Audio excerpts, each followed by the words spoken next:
Bismillahirrahmanirrahim. Assalamualaikum warahmatullahi wabarakatuh.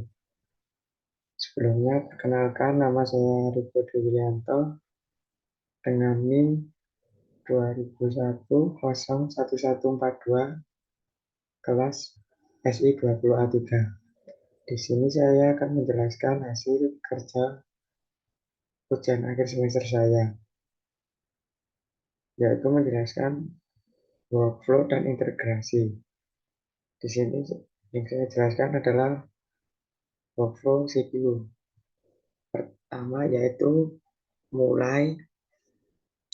langkah pertama mulai, dan langkah kedua yaitu admin CQI melakukan login terlebih dahulu. Setelah itu, langkah kedua, admin dapat mengelola COA dalam kurung yaitu menambah, mengedit, dan menghapus, dan melihat. Kemudian langkah ketiga yaitu admin dapat mengelola biaya dalam kurung menambah, mengedit, menghapus, dan melihat. Kemudian langkah keempat, admin dapat mengelola transaksi dalam kurung menambah, mengedit, menghapus, dan melihat. Dan langkah terakhir yaitu admin dapat mengelola billing, yaitu menambah, mengedit, menghapus, dan melihat. Setelah itu selesai.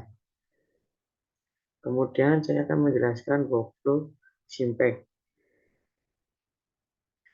Yang pertama yaitu mulai. Langkah kedua yaitu admin Simpek melakukan login. Setelah itu langkah kedua yaitu admin dapat mengelola jabatan dalam kurung menambah, mengedit, dan menghapus, dan melihat.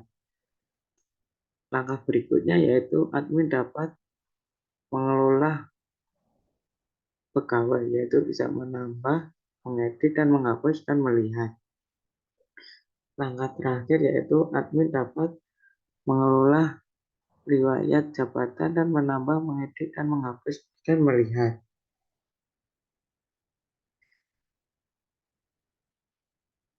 Dan kemudian yang terakhir yaitu workflow SPMB.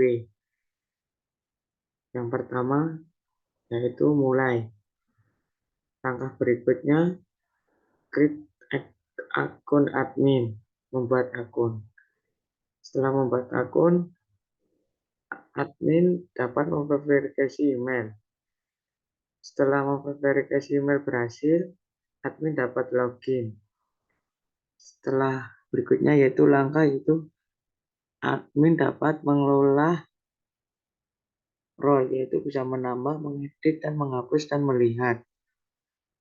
Langkah berikutnya admin dapat mengelola pembahasan, yaitu bisa menambah, mengedit, dan menghapus, dan melihat. Langkah berikutnya yaitu admin dapat mengelola user, yaitu menambah sebelumnya itu admin dapat mengelola periode. Yang pertama itu dalam kurung menambah, mengedit, dan menghapus, dan melihat aktif dan tidak aktif. Kemudian create akun calon mahasiswa, yaitu membuat akun mahasiswa. Setelah itu, setelah calon mahasiswa memverifikasi email, calon mahasiswa dapat login.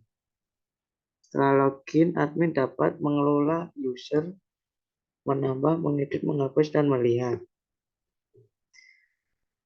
Langkah berikutnya yaitu calon mahasiswa dapat mengisi formulir pendaftaran di sistem. Setelah mengisi formulir pendaftaran di sistem, admin dapat mengelola seleksi, yaitu menambah, mengedit, menghapus, melihat, dan menambah peserta seleksi, dan mengedit hasil seleksi. Langkah yang terakhir, calon mahasiswa melakukan pembayaran melalui via Mitrans.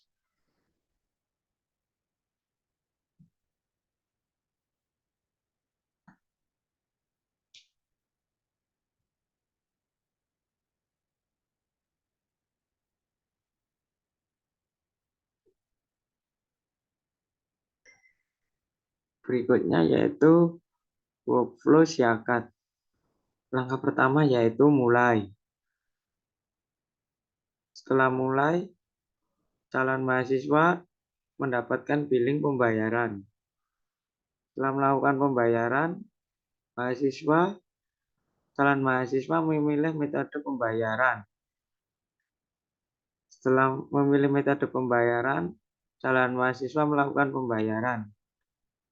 Setelah pembayarannya selesai, calon mahasiswa mendapatkan detail pembayaran dan selesai. Setelah menjelaskan workflow Siakat, di sini saya juga akan menjelaskan workflow Mitrans. Langkah yang pertama yaitu mulai. Terus setelah mulai, calon mahasiswa mendapatkan billing pembayaran atau nota kayak kwitansi gitu. Setelah mendapatkan itu, calon mahasiswa memilih metode pembayaran. Bisa melalui transfer apa tunai, non tunai, dan banyak lah. Setelah itu, calon mahasiswa melakukan pembayaran. Setelah melakukan pembayaran, calon mahasiswa mendapatkan detail pembayaran. Setelah itu, selesai.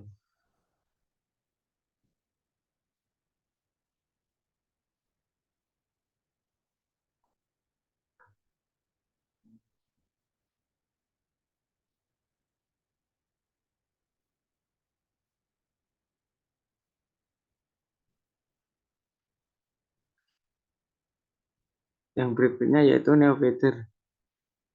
Yang pertama mulai, setelah mulai langkah pertama yaitu admin melakukan login. Setelah melakukan login, admin mengirim data jenjang pendidikan kurikulum mata kuliah program studi satuan pendidikan ke PDDI KTI. Setelah itu, PDDI KTI menerima data jenjang pendidikan kurikulum mata kuliah dan mata kuliah kurikulum program studi dan latihan satuan pendidikan. Setelah itu, PDDI Aceh data jenjang pendidikan kurikulum mata kuliah mata kuliah kurikulum program studi dan satuan pendidikan. Setelah itu, admin mendapatkan notifikasi ACC dari PDDKTI. Setelah itu selesai.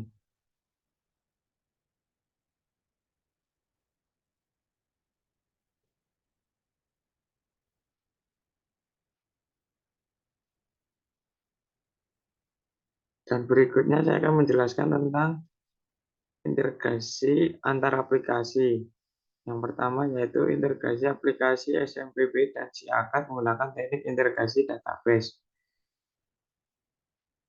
yaitu klien SPMB dan klien SIAKAD yang menghubungkan middleware dan database.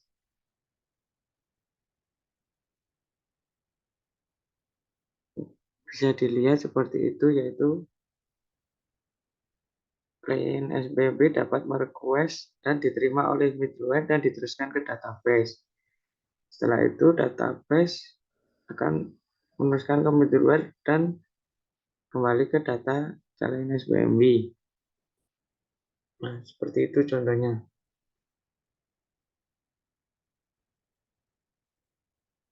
Berikutnya saya akan menjelaskan tentang integrasi aplikasi SPMP dan SIGME menggunakan teknik integrasi web service karena untuk keamanan.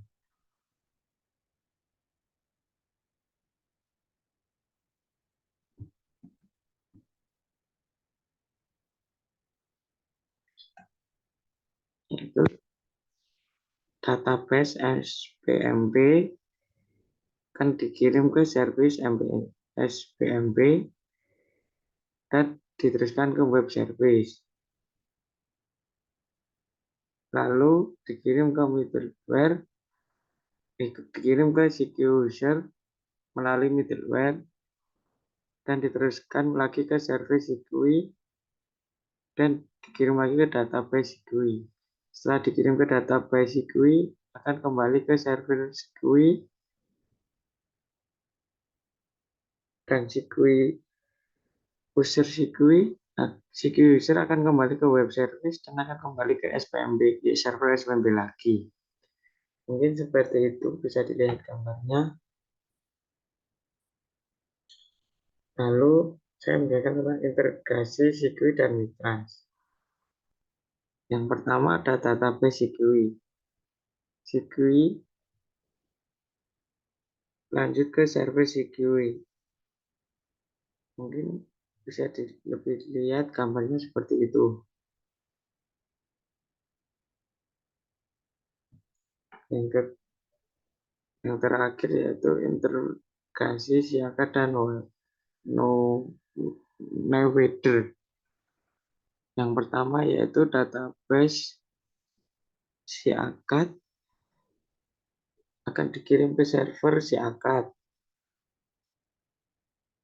Lalu PDI-KTI akan menerima migrasi database service.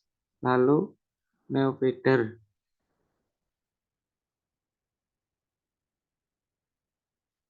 Mungkin bisa dilihat gambarnya seperti itu detailnya.